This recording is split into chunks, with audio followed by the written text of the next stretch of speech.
नमस्कार, मैं हूं डॉक्टर नितेश राज। आज हम बात करेंगे कि जो ब्लड प्रेशर की दवाइयां होती हैं तो बहुत सारे क्लासेस की होती हैं, बहुत सारे कैटेगरीज की होती हैं। तो किसी पर्टिकुलर क्लास की जो दवाइयां हैं उसके अंदर बहुत सारे दवाइयां आती हैं। तो उसमें एक पर्टिकुलर क्लास में जो है कुछ कॉमन दवाइयां, उसका हम कंपेयर करके आपको हम बताएंगे कि कौन किससे बेटर है, किसका एडवांटेज किसके ऊपर है, किसका साइड जो है इफेक्ट है वो कम है। तो इन चीजों पे हम आज बात करेंगे। तो चलिए शुरुआत करते हैं। सबसे पहले कि याद रखने के लिए बीपी की जो दवाइयां होती हैं, आपको याद रखने के लिए मैंने जैसे बता रहा हूं कि ABCD होता है। A फॉर ARB मतलब एंजियोटेंसिन रिसेप्टर ब्लॉकर दवाइयां, दैट इज लोसार्टन, टेलमिसार्टन, ओल्मिसार्टन, या इसी के अंदर जो है ए से ही AC इनहिबिटर भी आता है, जैसे कि इनालाप्रिल, रैमिप्रिल, कैप्टोप्रिल, ये हो गया। B फॉर होता है बीटा ब्लॉकर, जिसके अंदर आता है एटिनोलोल, मेटोप्रोलोल, कार्बिडेलोल, लेविवोलोल, ये हो गया। तो ये बीटा ब्लॉकर दवाइयां हो गई। तीसरा क्लास अगर हम बात करते हैं तो CCB, कैल्शियम चैनल ब्लॉकर। इसके अंदर मोस्ट कॉमनली जो आप देखते हैं एम्लोडिपिन है, सिल्निडिपिन है, निफिडिपिन है।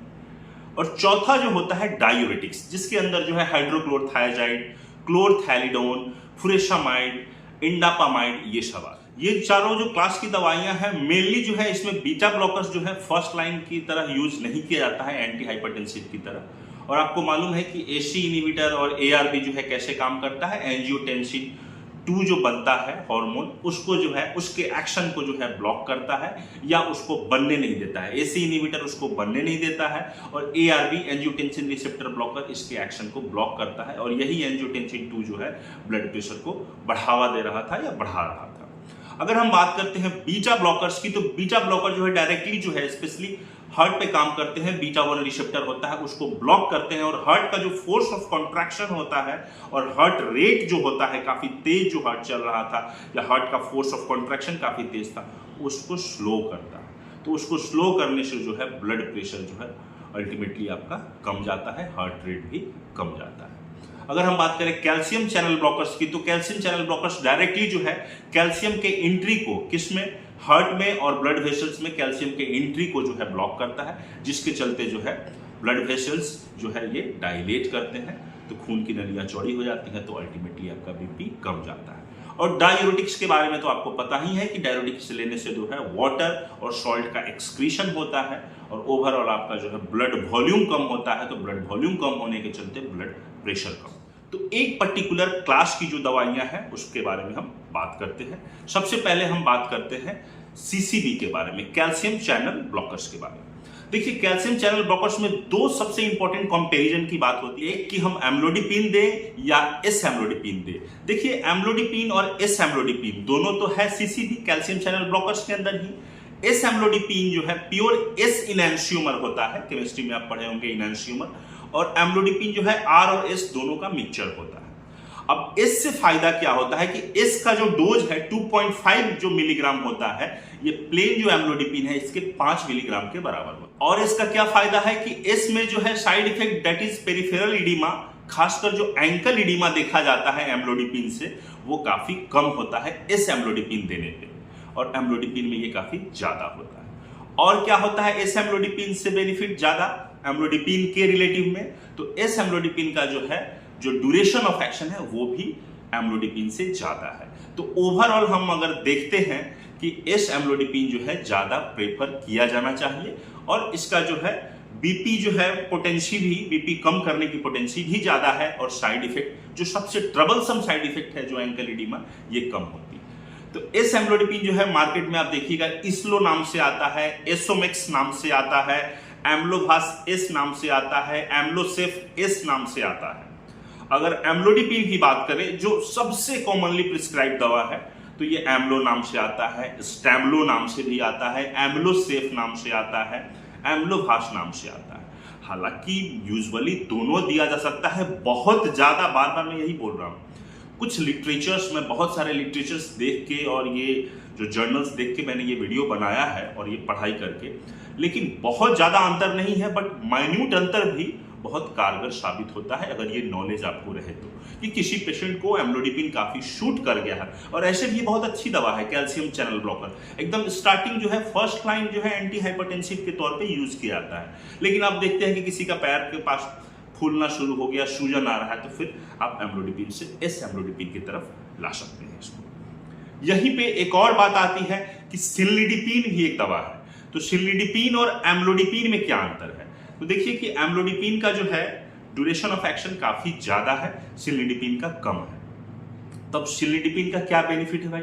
तो सिलिडिपिन के साथ भी वही बेनिफिट है कि एम्लोडिपिन जो है पैर में जो सूजन या जो एंकल इडिमा करता है, सिलिडिपिन कम करता है। जो डिनलेप नाम से आता है, सिलाकार नाम से आता है, ये कम करता है। अगर हम इक्विवेलेंट डोज की बात करें तो 2.5 मिलीग्राम एस एम्लोडिपिन जो है 5 मिलीग्राम एम्लोडिपिन के बराबर है और ये 10 मिलीग्राम सिलिडिपिन के बराबर है।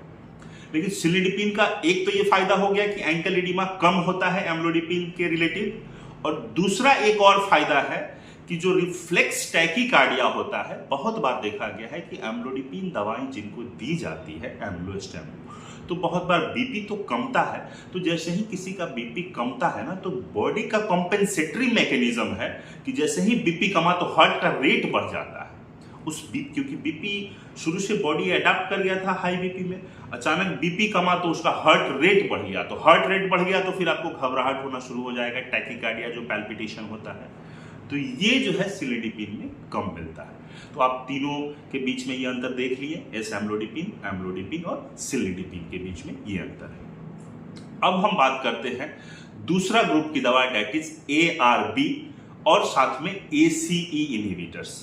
अब देखिए AC इनहिबिटर्स जो है, जिसका नाम है एंजियोटेंसिन कन्वर्टिंग एंजाइम, अब मेनली जो है ये दोनों का काम करने का तरीका मोर और लेस सेम है। एक जो होता है कि AC इनहिबिटर जो है एंजियोटेंसिन 2 जो है शरीर में बनने नहीं देता है, और यही एंजियोटेंसिन 2 शरीर में अगर बनेगा तो बीपी हमारा बढ़ जाता है।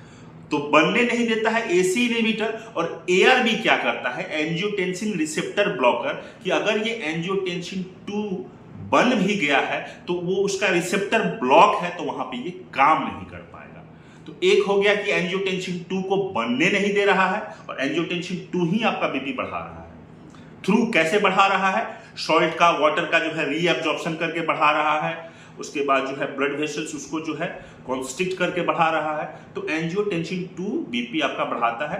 तो या तो एंजियोटेंसिन 2 बनता ही नहीं है, तो उसके लिए हम देते हैं AC इनहिबिटर, और अगर बन भी गया तो वो काम नहीं कर पाता है, तो उसके लिए हम देते हैं ARB, angiotensin receptor blocker. AC inhibitor पहले हम लोग बहुत देते थे, बाद में देखा गया कि कुछ जो साइड इफेक्ट है इसके काफी ज्यादा ट्रबलसम थे, जैसे कि बार बार जो है ड्राई कफ होता था, कभी कभी चेहरा और जो पीछे जो हम बोले कि अगर टंग हो गया, लैरिंक्स, ये सब काफी स्वेलिंग होता था, एंजियोडीमा होता था, सडन डेथ भी हो जाता था, और टिकेरिया जो है बॉडी पे सडन जो है इचिंग विचिंग होना शुरू हो गया, तो ये सब होता था। और साथ में एक और फैटल कॉम्प्लिकेशंस की हाइपरकैलेमिया कर देता है, कभी कभी जो है पोटेशियम काफी ज्यादा करता है, और आपको मालूम है पोटेशियम बहुत ही डेंजरस है। मैंने CKD वाले वीडियो में बताया है कि 3.5 to 5 के आसपास रेंज है, जहां ज्यादा होता है हार्ट पे तुरंत कार्डियक अरेस्ट कर सकता है। तो इसलिए जो है AC इनहिबिटर को हम यूजुअली बहुत कम अब प्रेफर करते हैं। बेटर है ARB, एंजियोटेंसिन रिसेप्टर ब्लॉकर्स। अब इसके अंदर जो है आते हैं, क्या क्या आते हैं, इसमें आता है लोसार्टन, टेल्मिसार्टन, ओल्मिसार्टन। अब इन तीनों को हम कंपेयर करते हैं, लोसार्टन, टेल्मिसार्टन और ओल्मिसार्टन। अब देखिए तीनों जो है ब्लड प्रेशर के लिए दिया जाता है, तीनों ARB है, एंजियोटेंसिन रिसेप्टर ब्लॉकर है। ओल्मिसार्टन जो है सिर्फ ब्लड प्रेशर को ही कम करता है और कोई काम नहीं करता है इसके अलावा। लेकिन लोसार्टन और टेल्मिसार्टन ब्लड प्रेशर कम करने के अलावा, टेल्मिसार्टन जो है आप बहुत बार जो है डायबिटिक पेशेंट्स में भी देखा गया है कि ये इंसुलिन रेसिस्टेंस को इंप्रूव करता है।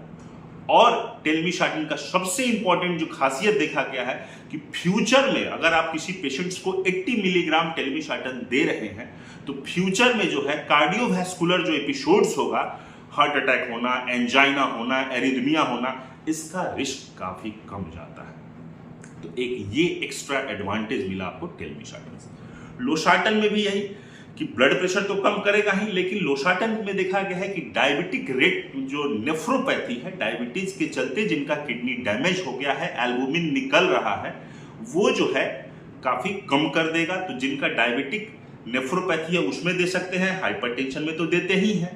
और एक चीज देखा गया है कि जो ब्रेन में स्ट्रोक होता है उसका रिस्क कम जाता है लोसार्टन देने से। तो टेल्मिसार्टन देने से कार्डियोवैस्कुलर रिस्क, हार्ट का जो है रिस्क कम गया, और लोसार्टन देने से जो है आप देखते हैं कि स्ट्रोक का रिस्क कम गया, और डायबिटिक नेफ्रोपैथी भी देते हैं। हालांकि डायबिटिक नेफ्रोपैथी में टेल्मिसार्टन भी देते हैं, लेकिन पहले हम प्रेफर करते हैं लोसार्टन। तो ये चीजें हो गई। अगर हम डोज की बात करते हैं, ओल्मिसार्टन, टेल्मिसार्टन और लोसार्टन। ओल्मिसार्टन बहुत स्ट्रॉन्ग है।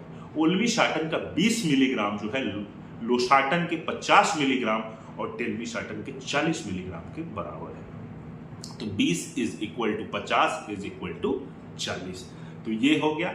और अगर हम ड्यूरेशन ऑफ एक्शन की बात करते हैं, कितना देर तक कौन रहता है, तो देखेंगे कि टेल्मिसार्टन काफी लॉन्ग है इसका duration of action. Sir blood में एक टैबलेट खाएं तो बहुत देर तक रहता है, तो 24 आवर कंट्रोल रहेगा आपका ब्लड प्रेशर। उससे थोड़ा कम है तो ओल्मिसार्टन, और सबसे कम अगर ड्यूरेशन ऑफ एक्शन की बात करते हैं तो लोसार्टन। इसीलिए कभी कभी लोसार्टन को दिन में 2 बार भी दिया जा सकता है, क्योंकि 24 आवर कवरेज वो नहीं देता है। एक और चीज कि जो एंजियोटेंसिन रिसेप्टर ब्लॉकर्स के अंदर जो है एक वैल्सार्टन आता है, कैंडिसार्टन आता है।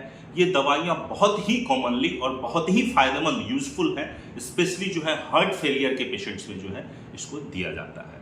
तो ये भी आप याद रखेंगे। तीसरा हम आते हैं डायरेटिक्स के बारे में, और डायरेटिक्स में भी मेनली जो हम यूज करते हैं, खासकर जो ब्लड प्रेशर कंट्रोल में, देखेंगे आप कि हाइड्रोक्लोरथायजाइड या जो है क्लोरथैलिडोन, मतलब थायजाइड डायरेटिक्स या थायजाइड लाइक डायरेटिक्स। तो थायजाइड डायरेटिक्स में आ गया हाइड्रोक्लोरथायजाइड, और थायजाइड लाइक डायरेटिक्स में आ गया इंडापामाइड आता है, और क्लोरथैलिडोन ये सब आता है। और अगर लूप डायरेटिक्स या उसमें तो फुरेसमाइड भी आता है। तो लेकिन हम यहाँ बात करेंगे हाइड्रोक्लोरथायजाइड और क्लोरथैलिडोन की, क्योंकि देखिए इसका कॉम्बिनेशन बहुत मार्केट में अवेलेबल है। सिंपल सा टेल्मा जो है, टेल्मा एच करके एक दवा आता है, तो टेल्मिसार्टन है, एच फॉर हाइड्रोक्लोरथायजाइड है। टेल्मा सीटी भी आता है। टेल्मा जो है टेल्मिसार्टन और सीटी मींस क्लोरथैलिडोन। कौन सा प्रेफर करेंगे आप? अब देखिए इसमें क्या है कि ड्यूरेशन ऑफ एक्शन की अगर हम बात करें तो क्लोरथैलिडोन का ड्यूरेशन ऑफ एक्शन बहुत ही ज्यादा है, मतलब 24 आवर, उससे भी ज्यादा होता है। तो ये बेटर जो है आपका बीपी कंट्रोल करेगा, कवरेज बेटर देके रखेगा। अगर हम हाइड्रोक्लोरथायजाइड की बात करें तो इसका जो है ड्यूरेशन ऑफ एक्शन काफी कम है अगर रिलेटिव टू क्लोरथैलिडोन। दूसरा अगर हम बात करते हैं कि अगर कौन स्ट्रांग है, कौन सा डायरेटिक जो है ज्यादा स्ट्रांग है, बीपी को कंट्रोल करता है, तो इसमें क्लोरथैलिडोन जो है ज्यादा स्ट्रांग। अब क्लोरथैलिडोन का 6.25 मिलीग्राम जो है हाइड्रोक्लोरथायजाइड के 12.5 के बराबर है, तो ऑब्वियसली जो है स्ट्रॉन्ग। लेकिन एक क्लोरथैलिडोन का एक घाटा भी है, दैट इज साइड इफेक्ट है कि ये हाइपोकैलेमिया कर देता है। पोटेशियम जो है एक्सक्रीट हो जाता है ज़्यादा, तो शरीर में जो है ब्लड में आप देखेंगे कि पोटेशियम की मात्रा कम जाती है, क्योंकि ये स्ट्रॉन्ग है, पोटेंट है। तो मेनली जो है आप देख लीजिए कि कौन जो है ज़्यादा देर तक ब्लड में रहता है, पहला। दूसरा कि जो है कौन ज़्यादा स्ट्रॉन्गर है, ये भी पता चल गया। और किसका साइड इफेक्ट जो है ज़्यादा, इन द सेंस कि स्पेशली अगर हाइपोकैलेमिया की बात करें तो कौन कराता है। तो ये आप देख लें। जो लास्ट जो क्लास है दैट इज बीटा ब्लॉकर्स। देखिए बीटा ब्लॉकर को फर्स्ट लाइन हाइपरटेंसिव हम नहीं मानते हैं, लेकिन इसका यूज किया जाता है एज ए हाइपरटेंसिव ड्रग। अब इसके अंदर भी हम खासकर जो हम बात करेंगे आज 3 चीजों में कंपेयर करेंगे। पहला प्रोप्रानोल, दूसरा जो है एटिनोलोल, और तीसरा है मेटोप्रोलोल। अब देखिए ये तीनों में एक अंतर भी है। देखिए है तो ये तीनों बीटा ब्लॉकर्स, लेकिन बीटा ब्लॉकर्स में भी होते हैं, अगर हम फिर से उसको डिवाइड करें तो कार्डियो सेलेक्टिव, ऐसे बीटा ब्लॉकर जो सिर्फ हार्ट पे काम करें, और ऐसे बीटा ब्लॉकर जो हार्ट पे और भी जहां जहां बीटा रिसेप्टर है वहां भी काम करें। इसका मतलब है कि बीटा रिसेप्टर और भी कहीं होता होगा, हार्ट पे तो होता ही है, बीटा 1 रिसेप्टर होता है, और अदर्स जैसे कि एक एग्जांपल लंग्स में भी होता है बीटा 2 रिसेप्टर। अब लंग्स में एक सिंपल सी एक आपको याद दिलाते हैं, अगर हम लोग जो सैल्बुटामोल, लीवोसैल्बुटामोल जो अस्थमा के पेशेंट में देते हैं, वो बीटा ओपनर होता है या बीटा एगोनिस्ट होता है। वो क्या करता है कि जो ब्रोंकियोल्स है उसको जो है पूरा डायलेट करता है, खोलता है, तो आपको सांस में जो तकलीफ होती है वो आराम मिलता है। तो हम वहां देते हैं बीटा ओपनर। अगर हम बीटा ब्लॉकर देंगे तो आपको तकलीफ बढ़ जाएगी, क्योंकि ओपन तो नहीं होगा, और जो है बीटा ब्लॉक करके हम उस जिस चीज का जो ओपनिंग हो रहा था ब्रोंकियोल्स का, वो जो है और कॉन्स्ट्रिक्ट हो जाएगा, और एस्थमा, सीओपीडी ये सब बढ़ जाएगा। इसीलिए कार्डियो सेलेक्टिव दवाइयां अगर हम देते हैं, अगर अस्थमा के मरीज को, तो चलो फिर भी वो टॉलरेट कर लेगा, बहुत ज़्यादा समस्या नहीं होती है। लेकिन नॉन सेलेक्टिव बीटा ब्लॉकर अगर हम देते हैं, ऐसे बीटा ब्लॉकर जो हार्ट पे भी काम करते हैं और लंग्स पे भी काम करते हैं और ब्लॉक करेंगे बीटा 2 रिसेप्टर्स को, तो वहाँ पे फिर आपको अस्थमा और जो COPD है काफ़ी तकलीफ होगी और ये जो है और एक्सेजरेट होगा, बढ़ जाएगा। अब एक एग्जाम्पल आपको बताते हैं। अब जैसे कि जो है नॉन सेलेक्टिव में कौन सा है, तो नॉन सेलेक्टिव के अंदर आता है प्रोप्रानोलोल आता है, जो कि मार्केट में सिप्लार नाम से, इंडेरल नाम से बहुत ही कॉमनली मिलता है। ये नॉन सेलेक्टिव है, हार्ट पे भी काम करेगा और आपके लंग्स पे बीटा 1 पे भी काम करेगा और यहाँ बीटा 2 है, यहाँ भी काम करेगा। तो बीटा 2 पे काम करेगा तो फिर आपको तकलीफ बढ़ जाएगी, जो ब्रोंक्यूल्स जो ओपन हो रहे थे वो नहीं हो पाएंगे और फिर अगर कॉन्स्ट्रिक्ट होगा और सांस में तकलीफ बढ़ेगी। तो बहुत सोच समझ के जो है नॉन सेलेक्टिव बीटा ब्लॉकर, सोच समझ के क्या नहीं दिया जाता है। आप देने से पहले जिस भी पेशेंट को अगर आप दे रहे हैं प्रोप्रानोलोल, तो एक बार जरूर पूछ ले, ये हिस्ट्री तो नहीं है। अगर हम बात करते हैं कार्डियो सेलेक्टिव, जिसके अंदर आता है एटिनोलोल आता है और मेटोप्रोलोल आता है। अब ये दोनों दवाइयाँ काफ़ी जो बहुत ही ज़्यादा यूज में है और इसका यूज और बहुत ही देखा गया है कि बहुत ही फायदेमंद साबित होती हैं, स्पेशली जो हार्ट के मरीज हैं। कैसे? देखिए, ये जो दवाइयाँ हैं बीपी कैसे कम करती हैं, तो ये दवाइयाँ जो बीटा 1 रिसेप्टर पे काम करती हैं और हार्ट का जो कॉन्ट्रैक्शन होता है, जो बहुत तेज हो रहा है या जो फोर्स हो रहा है, उसको थोड़ा स्लो कर देता है। तो स्लो कर देगा तो हार्ट के अंदर ब्लड भरने का, ब्लड फील होने का टाइम मिलेगा, तो हार्ट अच्छे से कॉन्ट्रैक्ट करेगा और सब जगह ऑक्सीजन जाएगा। तो अगर किसी पेशेंट का ब्लड प्रेशर बढ़ा हुआ है और उसका हार्ट रेट भी ज़्यादा है, तो ये दवा एकदम आइडियल है कि आप beta blocker, specially cardio selective beta blocker, आप उसको दे सकते हैं, ताकि हार्ट रेट कमेगा तो उसको अच्छे से ब्लड फिल होने का मौका मिलेगा, तो वो अच्छे से ये पंप करेगा और फोर्स ऑफ कॉन्ट्रैक्शन भी कमेगा, तो हार्ट के ऊपर भी लोड कमेगा। तो इसीलिए जो स्पेशली अगर हार्ट अटैक के बाद भी हम इस दवा को देते हैं ताकि हार्ट पे लोड कम हो। अगर हम बात करते हैं एटिनोलोल और मेटोप्रोलोल के अगर हम बीच में, तो एटिनोलोल का जो देखा गया है कि ड्यूरेशन ऑफ एक्शन काफ़ी ज़्यादा है, मेटोप्रोलोल में थोड़ा कम है। लेकिन मेटोप्रोलोल का आप देखिएगा 2 वेरिएंट है, एक मेटोप्रोलोल टार्टरेट है, एक मेटोप्रोलोल सक्सिनेट है। सक्सिनेट जो है एक्सटेंडेड रिलीज फॉर्म में आता है। एक्सटेंडेड रिलीज मतलब कि धीरे धीरे टैबलेट आप खाएंगे ना, तो धीरे धीरे बॉडी में रिलीज होगा और काफी देर तक इसका एक्शन रहेगा, तो ये हो गया सक्सिनेट। अगर हम बात करते हैं यूज क्या, तो एटिनोलोल जो है आप ब्लड प्रेशर में आप दे ही सकते हैं, कोई प्रॉब्लम नहीं है। और एंजाइना में, जिनको चेस्ट पेन हो रहा है, चेस्ट पेन में कैसे काम करेगा, क्योंकि हार्ट के ऊपर लोड कम कर देगा। हार्ट में तकलीफ हो रहा है, लोड ज़्यादा है, ज़्यादा कांटेक्ट कर रहा है, ज़्यादा फोर्स के साथ कांटेक्ट कर रहा है, उसको थोड़ा स्लो करेगा तो हार्ट को आराम मिलेगा। तो एंजाइना में और हार्ट हाइपरटेंशन में काम करेगा। और अगर हम मेटोप्रोलोल की बात करें, ये भी एंजाइना में काम करेगा, ये भी आपका हाइपरटेंशन में काम करेगा। लेकिन इसको हम हार्ट फेलियर में भी दे सकते हैं, जो जिनका अगर हार्ट फेल या कंजेस्टिव हार्ट फेलियर हुआ है, या पोस्ट MI भी दिया जाता है, अगर मतलब मायोकार्डियल इन्फार्क्शन, जिनका हार्ट अटैक हुआ है उसके बाद भी दिया जाता है। ये तो हुआ अस्थमा और COPD के बारे में कि बीटा ब्लॉकर्स नहीं देना चाहिए। और अगर देने की भी जरूरत पड़ती है, सपोज हार्ट को हमको ज़्यादा प्रायोरिटी अगर देना है कि हाँ जरूरत है, देना ही पड़ेगा, तो इसमें आप कार्डियो सेलेक्टिव बीटा ब्लॉकर हम दे सकते हैं। दूसरा एक और चीज़ है कि जो भी डायबिटिक है, और डायबिटिक में क्या होता है कि जैसे ही अगर शुगर फॉल करता है तो सिंपैथेटिक स्टिमुलेशंस होता है उसका, और ये पसीना आना या पैल्पिटेशन या हार्ट रेट ये सब बढ़ना शुरू होता है, तो पेशेंट को खुद पता चल जाता है कि हाँ मेरा शुगर फॉल किया है।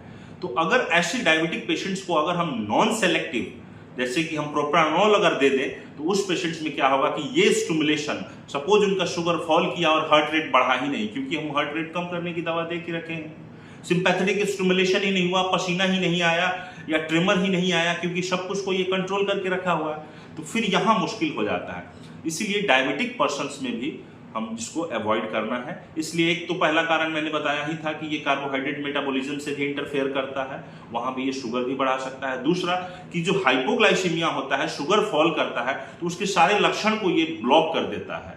ये जो नॉन सेलेक्टिव ये हमारा जो बीटा ब्लॉकर्स, स्पेशली जो है प्रोप्रानोल की अगर हम बात करें तो ये ब्लॉक कर देता है, तो इस केस में एकदम नहीं देना चाहिए।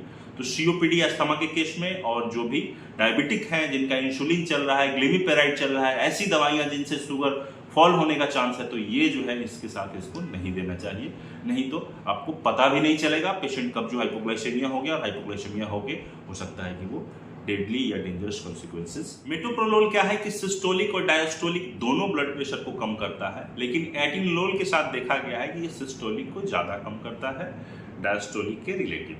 अब यहीं पे एक साइड इफेक्ट की बात आती है मेटोप्रोलोल और एटिनोलोल में, कि मेटोप्रोलोल जो है लिपिड सॉल्युबल है। तो लिपिड जो भी दवाइयां सॉल्युबल होती हैं वो ब्लड ब्रेन बैरियर होता है, वो क्रॉस करके ब्रेन तक पहुंच जाती है, और ब्रेन तक पहुंचने के चलते जो है स्लीप डिस्टर्ब करता है, और नाइटमेयर्स, मतलब रात में बहुत डरावना अजीबोसा सपना आएगा, नाइटमेयर्स होगा, स्लीप डिस्टर्बेंस होगा, जो कि एटिनोलोल के साथ नहीं। अगर हम तीनों में कंपेयर करें, प्रोप्रानोल, एटिनोलोल और मेटोप्रोलोल, तो प्रोप्रानोल का जो है लाइफ काफी कम है, ड्यूरेशन ऑफ एक्शन काफी कम है। फिर उसके बाद आता है मेटोप्रोलोल, उससे थोड़ा ज्यादा है, और एटिनोलोल का जो है ड्यूरेशन ऑफ एक्शन काफी ज्यादा है। अगर हम बात करते हैं साइड इफेक्ट की, तो प्रोप्रानोल का साइड इफेक्ट्स ऑब्वियसली ज्यादा होगा, क्योंकि मैंने आपको बताया है कि वो कार्डियो सेलेक्टिव नहीं है, बीटा 1 बीटा 2 पे भी काम करता है। साथ में अदर भी साइड इफेक्ट्स देखने को मिलते हैं, जैसे कि लिपिड प्रोफाइल को थोड़ा अल्टर्ड करता है, ग्लूकोज जो है या कार्बोहाइड्रेट मेटाबॉलिज्म, ग्लूकोज मेटाबॉलिज्म, उसको भी थोड़ा अल्टर करता है, तो चांसेस ऑफ डायबिटीज थोड़ा बढ़ा देता है। तो ये प्रोप्रानोल के साथ साइड इफेक्ट है। हालांकि प्रोप्रानोल का अगर हम यूज की बात करें तो सबसे ज्यादा इसका यूज है, ये एंजाइटी में भी देते हैं, ट्रेमर में भी दे सकते हैं, जिनको ट्रेमर हो रहा है, एंजाइटी हो रहा है, माइग्रेन हो रहा है, साथ में बीपी के लिए दिया जाता है, बहुत ज्यादा बीपी के लिए नहीं देते हैं। हार्ट रेट अगर बहुत ज्यादा है, पैल्पिटेशन है, तो वहां यूज करते हैं। तो इन सब चीजों में इसका यूज होता है। इवन जो है थायराइड, हाइपर थायराइड है तो वहां भी देते हैं। और मेटोप्रोलोल का तो मैंने बताया कि hypertension, angina, heart failure, post MI जो मायोकार्डियल इंफार्क्शन के बाद, और एटिनोलोल का मैंने बोला कि हाइपरटेंशन और एंजाइना। अब यहीं पे मैं डोज इक्विवेलेंट की बात करता हूं, तो प्रोप्रानोल का जो है 40-40 मतलब कि 80 मिलीग्राम जो है, मेटोप्रोलोल का भी अगर हम 2 बार डोज लेते हैं जैसे कि 50-50, तो इसका 80 मिलीग्राम प्रोप्रानोल का इसका 100 मिलीग्राम के बराबर है, और एटिनोलोल का जो है 50 मिलीग्राम। तो एटिनोलोल हो गया 50 इज इक्वल टू प्रोप्रानोल जो हो गया 80 इज इक्वल टू मेटोप्रोलोल 100। अब इसमें भी एक बहुत इंपॉर्टेंट जानकारी कि एक एसिड बीटा ब्लॉकर जो स्पेशली हार्ट फेलियर जो है, कंजेस्टिव हार्ट फेलियर है या किसी भी तरह का हार्ट फेलियर है, उस पेशेंट्स को दिया जाता है, जो बहुत कॉमनली हम यूज करते हैं, डेट इज बिसोप्रोलोल जो है उसका यूज करते हैं। बिसोप्रोलोल देखा गया है कि इसका जो है मोर्टेलिटी बेनिफिट जिनको पेशेंट को दिया गया है उनमें काफ़ी अच्छा रिस्पॉन्स मिला, जो है कि जो मोर्टेलिटी बेनिफिट देखा गया इसमें। और बिसोप्रोलोल के बाद अगर है कि हार्ट को प्रोटेक्शन देता है तो वो है कार्बिडेलोल है, और फिर जो है कार्बिडेलोल और साथ में देखा गया है मेटोप्रोलोल। लेकिन सबसे इंपॉर्टेंटली अगर जितने भी जो क्लिनिकल ट्रायल्स हुए, रिसर्चेज हुए, तो देखा गया कि बिसोप्रोलोल जो कॉन्कर नाम से आता है, कॉर्बिस नाम से आता है, ये हार्ट प्रोटेक्शन जो है, कार्डियक प्रोटेक्शन इनका होता है। और ये पोस्ट स्पेशली जो है वो इसमें तो देते ही हैं हाइपरटेंशन में, लेकिन पोस्ट जो है एमआई और जो हार्ट फेलियर उसमें भी देते हैं। बहुत बार आप देखेंगे कि एक क्लास की दवाइयां जो है दूसरे क्लास के साथ जो है या तीसरे 3 भी मिली रहती है, तो ये कॉम्बिनेशन में भी आता है। अगर हमको एडिक्वेट ब्लड प्रेशर कंट्रोल नहीं हो पा रहा है तो हम 2 या 3 जो है इस क्लास में से मिक्स भी करके दिया जाता है, कॉम्बिनेशंस में भी आता है। मुझे उम्मीद है ये वीडियो आपको अच्छी लगी होगी, आप इसे ज़्यादा से ज़्यादा शेयर करें, और अभी तक हमारे चैनल को आपने सब्सक्राइब नहीं किया है तो सब्सक्राइब कर लें। थैंक यू सो मच, जय हिंद।